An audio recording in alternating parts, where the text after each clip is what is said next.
Thank you, everybody, for joining us for this next interview with Jeff Hall.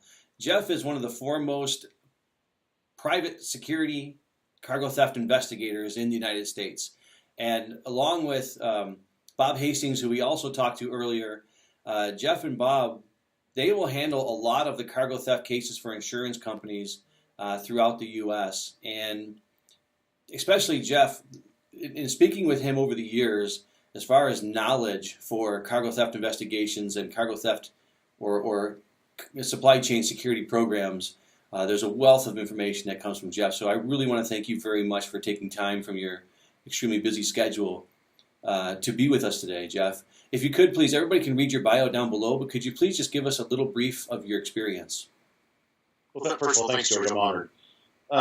I've been a licensed private investigator since 1979. I went to college, Indiana State, majoring in criminology because it's what I always wanted to do. And ever since probably the early 2000s, I've done nothing but cargo theft investigation. That's all I do anymore. Over the years, I've done a lot of surveillance, a lot of fraud investigations, theft investigations, and everything domestic. It's always been theft and fraud related. And like I said, since about early 2000s, work just kind of steered the way in cargo theft. I started doing it, liked it, and I just got involved, and that's all I do anymore. Outstanding. And when I first met Jeff, there was actually a theft, I believe it was up in Utah, and you were sent up by the insurance company to go help with the investigation, and it took about a week. But through a lot of patience, we were actually able to recover that shipment. And it was really interesting. That was the first time I truly understood what Jeff does. And Jeff, could you please kind of talk us through, somebody calls you, an insurance company, or somebody calls you, says we've had a theft, and they send you out someplace where the scene of the crime actually occurred. Kind of talk us through a little bit of where you start. What do you do when you actually get there to help facilitate that recovery? Well, going back just a little bit, George, before I actually get there, in the early conversation, there's a lot of things we need from the insurance company to get started. Like if it's something that was stolen in transit, we need all the shipping documents. Understanding how it was shipped, where it was shipped, who it was shipped by, all that comes into play. So we request the shipping documents, who the driver was, and try to have all that information before we actually land there and have boots on the ground. But once you get there, the first thing is to try to liaise with local law enforcement, because anytime there's a theft, it needs to be reported to what's called a reporting agency, which would be, like in that case, I think it was actually the Salt Lake City Police Department. But if it's in another suburb, it could be a different jurisdiction. So you have to find out where the case is reported, liaise with that officer, because everything's going to go through law enforcement. And sometimes you get detectives that have no idea about cargo theft. They're not trained in the nuances of it, which is most often the case. And so you've got to educate those people about what you're talking about, because it's a whole different world. Most law enforcement people that aren't trained in the nuances of cargo theft, I don't know what a BOL is, or they don't understand what a chassis is. If you're dealing with a container that fits on a chassis, you're talking about two different pieces of equipment with separate ID numbers. So a lot of the vernacular involved in the industry, you have to, without being arrogant, just say, hey, look, I do this for a living. I know what I'm doing. Here's what we need to do. And you're going to need to take control of the investigation but at the same time, get those guys involved and work with them. Sure. And then once you have all that information, you mentioned jurisdiction. When you go in, and let's say it's at a truck stop, are you able to go in and request video surveillance of those, or do you need law enforcement to actually ask for that? Will they give it to you, or is that why you really need the law enforcement? It's a very applicable question, George. Very, very good question, because it varies. There's not a standard answer. Sometimes you can go in, people are very, very cooperative and will cooperate with you right off the bat. Other times people are very, very guarded, and they say, well, I won't do that unless there's a police officer here. So sometimes you need somebody with a badge. But in both cases, it just depends on the people you're dealing with. There's really it's always a good idea to try to get law enforcement involved, but it certainly doesn't hurt to go there, when you hit the ground, and that's one of the first things that you go out there and you see they've got CCTV, perhaps exterior and interior, inquire about it, identify who you are. But regardless, it's a very key part of the investigation. Sometimes it's done without law enforcement, and other times you need their help. And one time I was interviewing John Cannon and Bob Hastings, and one of the things they said about cargo theft is, to understand cargo theft, you really have to understand your cargo thieves. So when you go in and you start investigating cargo theft, do you see certain patterns that help you to recognize this is a pretty good possibility that I know who actually committed this theft? Oh, absolutely. I mean, I'm fortunate enough to do cargo theft throughout North America. So I'll see something even before, like I've been up in like Mississauga, Toronto, or Montreal with a warehouse burglary, and the MO I see there is very, very distinct, very, very obvious. And then maybe a few weeks later, a month later, I see the same thing in California, the exact same MO. And the same thing goes with cargo theft.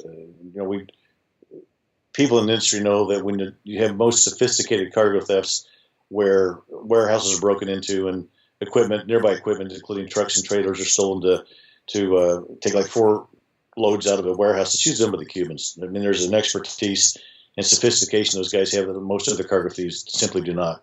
It's organized crime, they understand it. So when we see an MO like that, where it involves following a large load from a high-profile shipper, yeah, we always pretty much know it's a Cuban job, and it gives us certain things to look for.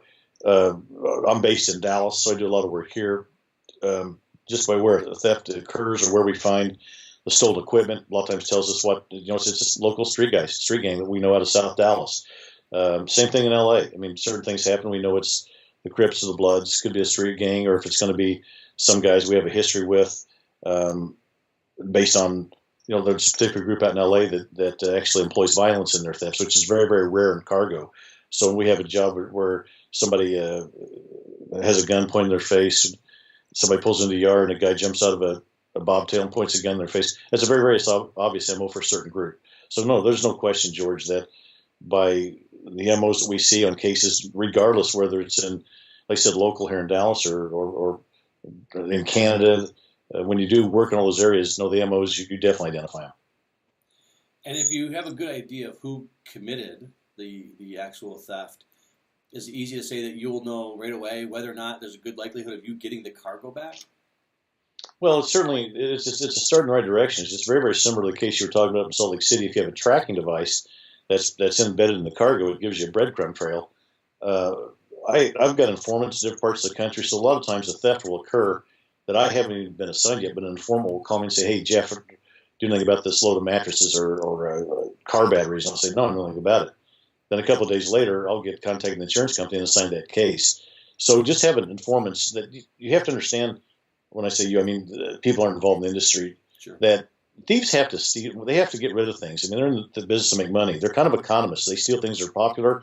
They steal things that are coveted by the masses. So they've got to sell it, and you just can't, pick up the phone and call anybody to move it. There's an underground that product has to that simply goes through. So it's very, very common when we have a theft, and especially in LA where there's so much of it that goes on, and it has sources. We'll get a call from some of the task force guys we work with say, "Hey, are you missing like a load of modems?" And we say, "Well, yeah, matter of fact, we are." He said, "Well, I think I've got an informant that called me today and said they're being offered in the street right now." So once that happens, then then we'll try to get a hold of something. If it's identifiable by electronic serial number, we'll run that and make sure it's our product. So there's steps that we go that exist. That when there's a theft, we're not totally in the dark, having no clues. In most thefts, we've got a pretty good idea who's involved, and then they're going to have to move it through, like the secondary market in the streets, or a lot of times anymore through e-commerce on the electronic, like Amazon, eBay, Craigslist. A lot of stuff's moved to that one anymore. Sure. And Jeff, because you have so much experience and knowledge of actually trying to recover the cargo once it's stolen, let's kind of reverse engineer that a little bit and look at what can companies do that, one, will help them create a good cargo supply chain security program, and then if they actually lose their cargo, what are some of the things that companies can do to help it so that when you're in the recovery mode for that cargo, that will help you recover that cargo? Well, initially what a company needs to do is establish some very, very best practices and protocol. Would eliminate most cargo theft. But the trucking industry itself has been operated as such a casual business for so many years. And then cargo thieves are smart. The guys that do cargo theft are also truckers, a lot of them. And so they understand the business. And they understand that when things are the most chaotic, like say on a Friday, and this particular comes into play with fictitious pickup cases where a trucking company that has gotten a load brokered to them, all the legitimate paperwork gets transferred among broker and carrier. but a bad guy intercepts that along the way and becomes the carrier. So when he shows up, he's got all the necessary paperwork. But if a broker does proper vetting of every individual document in a carrier packet, like your insurance certificate, the data sheet, the W-9 form, I mean, there's a number of those forms. If those are all verified independently, there'll probably be a red flag there, and you won't give that load away. So you'll never have the theft. But having said that, that does not happen that often. You have to understand that with brokers, they're in the business to make money. They're not security guys. And sometimes I've been in some that might have a small boiler room operation where they've got 8 people, and those people work their butts off and verify. And I've had it to the point where we were able to verify everything except the insurance certificate. We just couldn't get in touch with the guy, so we said, we'll take a chance and go ahead and push it through. And that's the one document that actually caught him that allowed the theft to occur. So, and other companies are so big, they might do 1,000 loads a day. There's no way. They might have a verification team of only 8 people. So they might have a list of criteria, and as long as they look as a carrier meets those, their bullet points of compliance, then they approve a load without even checking things. So there's so many ways, but that answers your question. I hope that answers your question about what a company can do. But then once it happens, once you understand there's a theft, report it to the police instantly, because nothing's going to get done without a police report. And sometimes police reports are very, very hard to establish. I mean, if you've got a fictitious pickup case where say the bad guys picked up the load using somebody's identity in California, but the consignee for loads in Harrisburg, Pennsylvania, a lot of times police say, well, how do you know where the load got stolen? Hell, that could happen anywhere between California and Pennsylvania. And what we've said, well, let's go back here. Where was the crime committed? The bad guys showed up at the shipper with the intent to steal the load. So that's where the crime occurred. And we had to kind of train police officers that handled police, especially people who weren't trained in nuances of cargo theft. We had to train them and say, no, this self-fictitious pickup works. It's done by the internet. The crime was committed here, even though they was supposed to go across country. That product never left the state of California. It was stolen here, and it is still here. So get a police report generated. Once the police report is generated, then report it to your insurance company, because that's where we get involved. People have to think it's a very, very logical process. If you file an insurance claim, or if I file an insurance claim, we just can't call the insurance company and say, hey, I lost 10 computers, write me a check. When it comes to insurance theft, cargo theft, insurance companies that insure the goods or the trucker, I mean, a lot of times you'll have a lot of entities insured by different insurance companies in our cargo theft, but those insurance companies are obligated to investigate that theft. So that's why they call upon people that are trained in the nuances of cargo theft, like myself and others, to investigate these crimes. And once we get involved, a number of things happen. Like I said earlier, let's say, and I'm not picking any city because I'm just stating fact, you've only got so many task forces in America. Like going from, I started to say, from the West Coast to the East Coast, you've got the 3 in California. You've got one in Chicago. You've got one in Memphis, Tennessee. You've got one in Georgia. You mentioned John Cannon earlier. He heads that group. Then you've got one in Florida and sometimes New Jersey.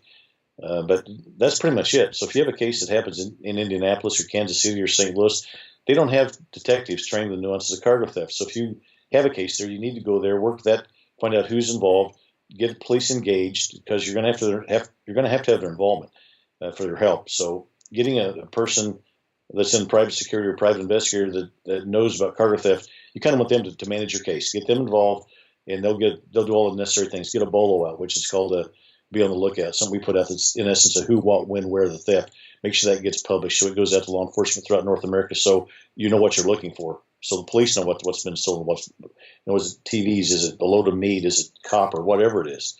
So we do that, and then, like I said, engage and find out who's been assigned to that case, and make sure all that information's out there. And then I'm kind of rambling on here, but then there's steps we go through after that we get involved in. Sure. Now, when a company, you mentioned product leaves California, it's supposed to go to Pennsylvania, it doesn't arrive in Pennsylvania, and they really have no idea from the time it left or that shipper's dock. Good God, going from California to Pennsylvania, if they had single drivers, that was 4 or 5 days that the bad guys had to do whatever it was they were going to do with that load. But then on top of that, do some companies actually compound the issue by saying, well, we didn't report it right away because we tried to see what we could do on our own to find it, so now all of a sudden it goes into 8 days later? You're exactly right. Or even longer. There's times where sometimes we won't get the case till 6 months later by the time it works its way through the system. Sometimes it can be. I mean, the variance of time there, is across the board. Sometimes it's immediate. Sometimes it's 2 or 3 weeks. Sometimes 6 months. So the quicker it's reported, the better. But with a lot of people, they've never experienced a cargo theft before, and especially when it's, I keep saying fictitious pickup. That's where the internet's involved, where a company's identity is stolen. But when a theft occurs, a lot of times people don't even understand what really happened. Unless you're trained, your first thought is, well, gee, somebody on the dock's involved. It's an inside job between the dock worker and the driver, and that's rarely the case anymore. It's fictitious pickup. It's all done because the bad guys had the necessary documents when they pulled in. So hell, who's gonna question if they've got the proper documents? They're gonna load it up. Like I said, dock workers aren't security people. They're there to load freight. That's what they do. So they load it up. They could never give it a second thought. Yeah, the guy was here on Friday. He got here at 4:30. He was the last load out. We shipped him, and he left. And hell, we thought nothing about it. Then come Tuesday or Wednesday night the following week, when the load's due and go on the East Coast to the consignee, and the truck never shows up with the goods, and they call the shipper and say, "Hey, where's our stuff at?" And they said, "Well, God, I don't know. The guy picked up on Friday. Hell, he should have been there." And then once they start trying to call the telephone numbers or the email address that's associated with it, they've all found that they've been disconnected and they're bogus. So that's just it goes on all the time. It's become epidemic in the industry, and like I said, just due diligence and best practices can prevent it. But not everybody's a victim. You've got so many people out there that have been victimized before, and they learn and they change their protocols. But every day there's somebody new getting hit that's never happened before. So that, of course, they don't want to call their insurance company and report a claim if their goods happen to show up. So a lot of times they hope for the best. They report a lot of times to CargoNet, which is a partner company of they're great people. They're good friends of mine. They're analysts. I deal with them every day. But a lot of times the case will get reported to CargoNet, and they think that they're going to be out there with boots on the ground finding the product, but they don't. CargoNet does what they do very, very well, and that is they gather intelligence. They're a great source to me. I'll call them up and say, "Hey, I've had 3 cases here. What do you have on that?" And they'll say, "Well, there's actually been 6 there." So it helps us put together things. But they're not out there searching for your cargo. They'll notify law enforcement what the product is, when it was stolen, the who, what, when, where's. But a lot of times people, since they've got CargoNet, they won't call an insurance company thinking that their product's going to get recovered. So they delay the whole process. And when you do that, the farther time goes by, the less odds you're going to have recovery. So because we actually track shipments as they go from origin to destination, I know that if there's theft occurs and somebody reports that theft within 1 hour of it actually occurring, I call it the golden hour. If I can get that 1 hour report, and then all of a sudden I can pull up my tracking device, it's pretty much guaranteed that we will recover that shipment really before the whole thing gets out of hand, and they get an opportunity to change the trailers or change the numbers, change the truck, things like that. Is there a certain timeline that you can say, if somebody would give me this information at a certain time, I'm pretty sure I'll be able to go in there and make a recovery, even if there was no tracking device? Well, it certainly helps, but even with the tracking device, I mean, in the case that you mentioned earlier, up in Salt Lake City, I think that tracking device had been on that product for 9 days. Yeah. And these guys had the power turned down and had it ping twice a day to save power. But we could tell certain things, or your experts could tell certain things by the signal. It was kind of muffled, so it sounded like the load was probably somewhere, was embedded somewhere inside a building. So there's certain things like that come into play. So, and even with that, where we had a tracking device, it still took a while to find that. Police looked for it, they couldn't find it. When I got called, I think 9 days had passed, and then we actually located the load within 2 days. But there's no question, the quicker you get involved in things, the better, but still you have to understand, like, even if it's a fictitious pickup case and the guy picks up and he leaves the dock and he's gone, even if you get called within an hour, sure, the information at the site might be fresh. Like, say they've got CCTV that shows the rig backed up, so you see what the tractor and trailer is. You've got the numbers. You can get like an alert out quicker. But still, the best way you're going to find that product is probably going to be when an informant says, "Hey, somebody's trying to move a load of beef, or they're trying to move some electronics that were actually stolen." That's really going to be the best clues you're going to have to recover it. Now, obviously, if it's a tracking device, that's a little bit different. But some of the things I find with tracking, it all depends. The company might have a tracking device, but is it being monitored? And it's just the world in which we live. Like, I've had some of my best friends are security directors of a tracking company, and they've got a tracking device. Well, when the theft happens, but they've got a multitude of other responsibilities. So once the theft happens, then they've got to recover all that data from a tracking device, which might take 24 to 48 hours to actually get it and decipher it before we can actually act upon it. So it's ideal, but there again, I'm spending other people's money, that if you've got a fleet that's got tracking devices, have somebody that's monitored all the time so the information is in real time. You can come say, hey, trailer number 463 just got stolen. Where's it at? And then you can react to that information as soon as possible with boots on the ground to find it. But so many times, like I said, that information can't be recovered because the person might be in the air or they might be out of town and they don't have access until they get to a hotel and get their computer set up to recover their information. So that's got a lot to do with it as far as timing goes. Absolutely. So, you mentioned earlier that you receive paperwork before you even maybe arrive on a scene someplace. Is there something about the paperwork when they ship it to you and you receive it and you start looking at it that you could say, this paperwork, I could tell from this paperwork that these people conducted a fictitious pickup? Or is the paperwork usually right on and that they just had malicious intent? It's the latter. I mean, the paperwork's right on because it's the legitimate documents. But the key thing for us, like in the theft, say it's a container or what we call an FCL, full container load. Same thing with the trailer, an FTL, full trailer load.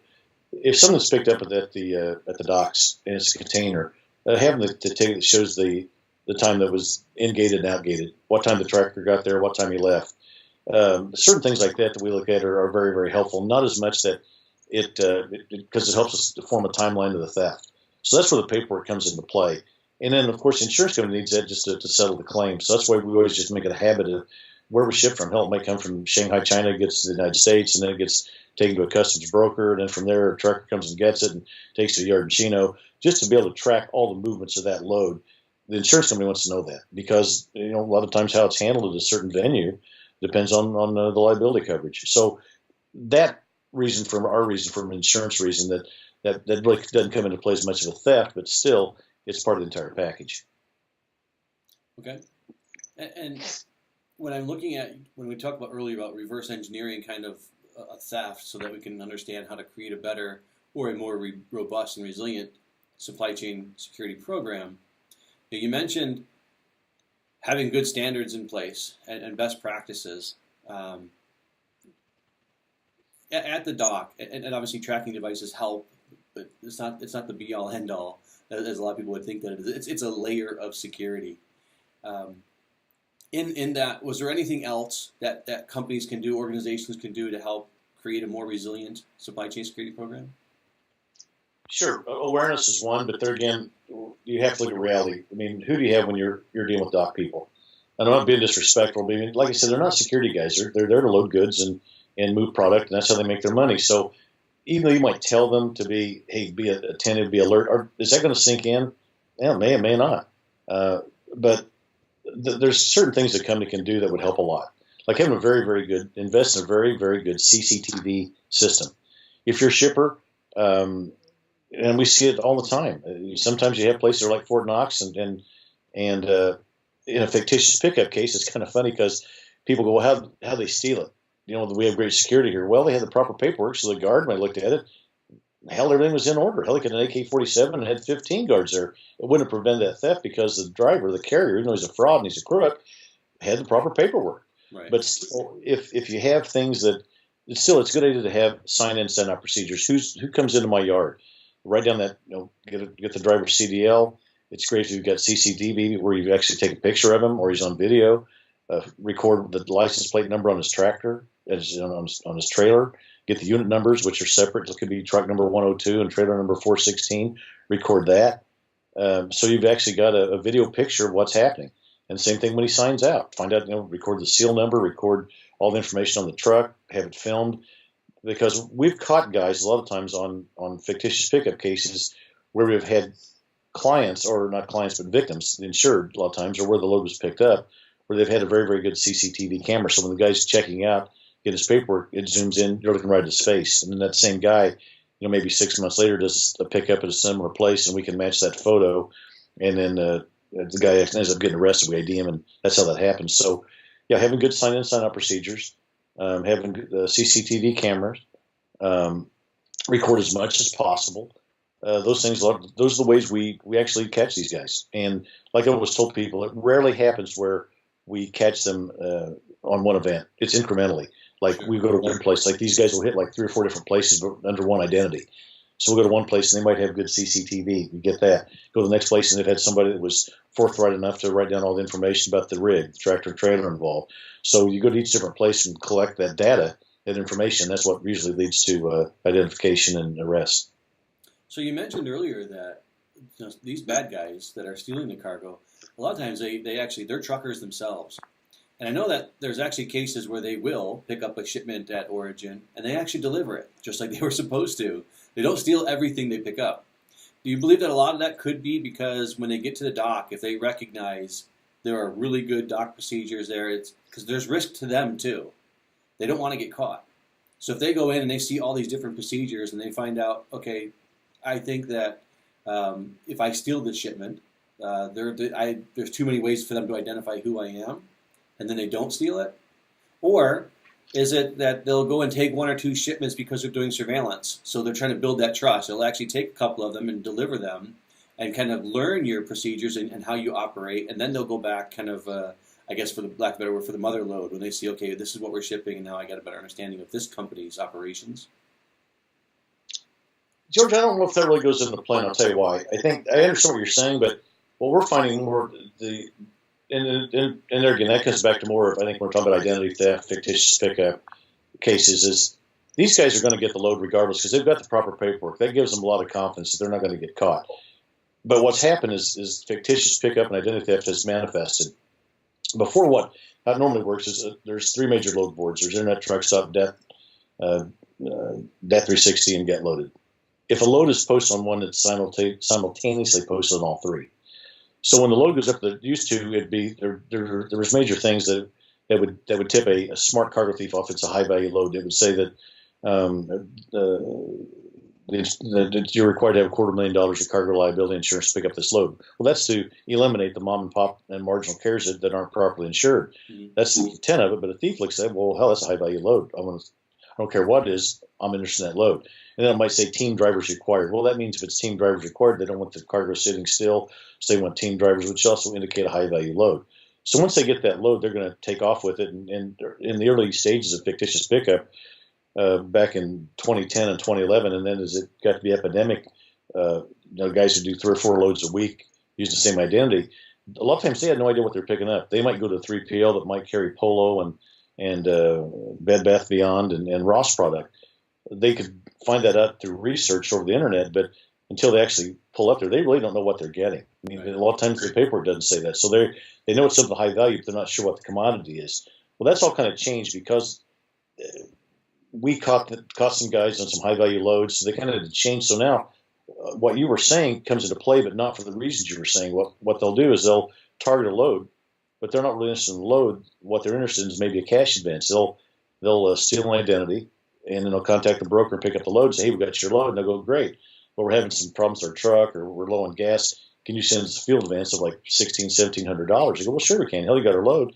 Well, then they find out that they've actually sent that money to the bad guy and they never see the product again. They might even have had to substitute a legitimate trucker to go pick up the product, who takes it to a warehouse and drops it off, and the trucker gets paid, and he thinks nothing more about it because he's not a bad guy. He's a legitimate trucker. He doesn't care once the product goes to a dock. He just said, so we went back and interviewed guys. Said, well, where'd you take it? Well, I took it here to this guy. Then you go to that warehouse, and that's where the bad guys are at. The load, or a lot of times they're not bad guys. There are good guys too. We'll go there and the load will still be sitting there. They say, yeah, some driver brought this in last week and sat there for 3 days, and we didn't know who was going to come and get it. And then we recover the whole load intact, and hell, the load might be worth $100,000, $200,000, but the whole thing was the load was the means to get to the cash.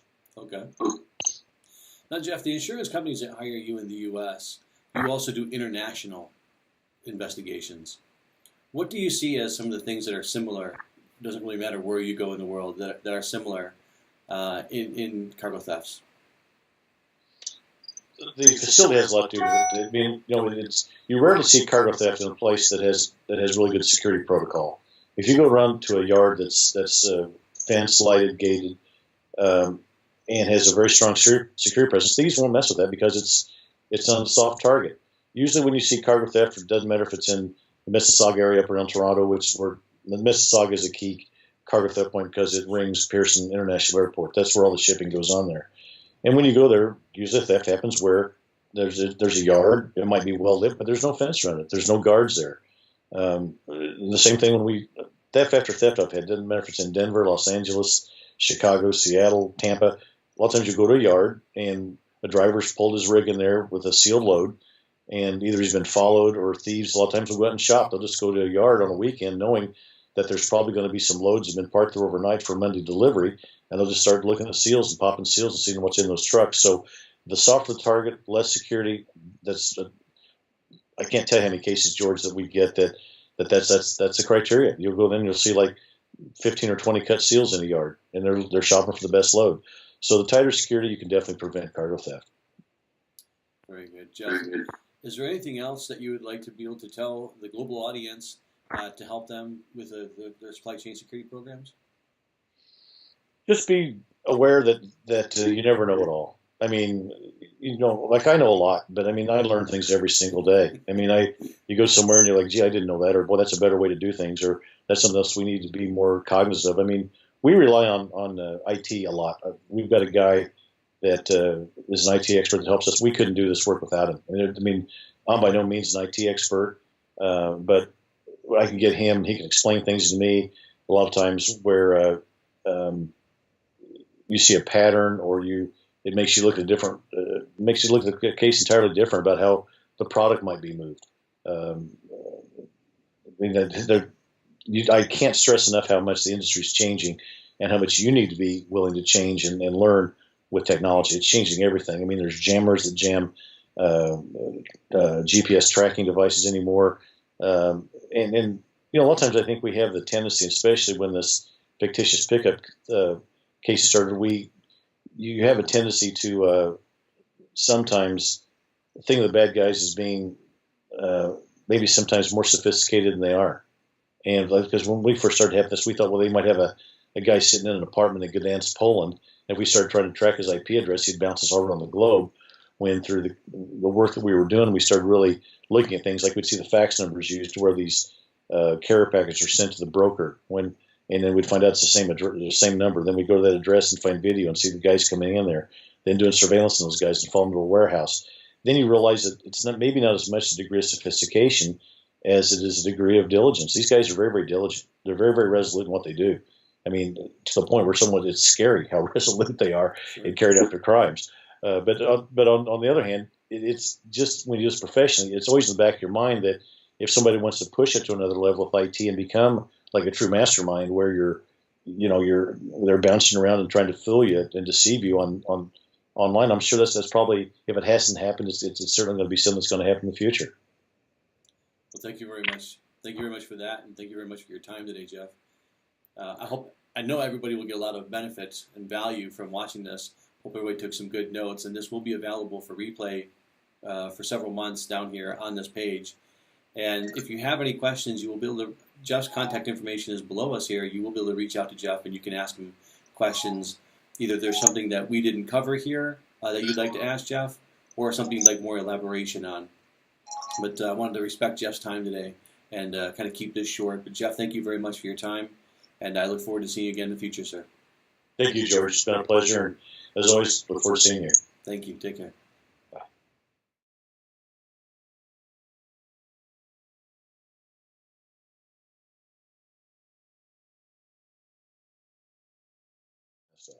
And you know what I find really interesting? There's actually two things on this. One is, as organizations hire new people to fill positions, a lot of former law enforcement people will go into those positions, and you would think that, well, he's former law enforcement, he's going to know this stuff. Just like you said, they don't. They weren't really, just because they were law enforcement doesn't mean they were exposed to how cargo theft works and how to secure cargo.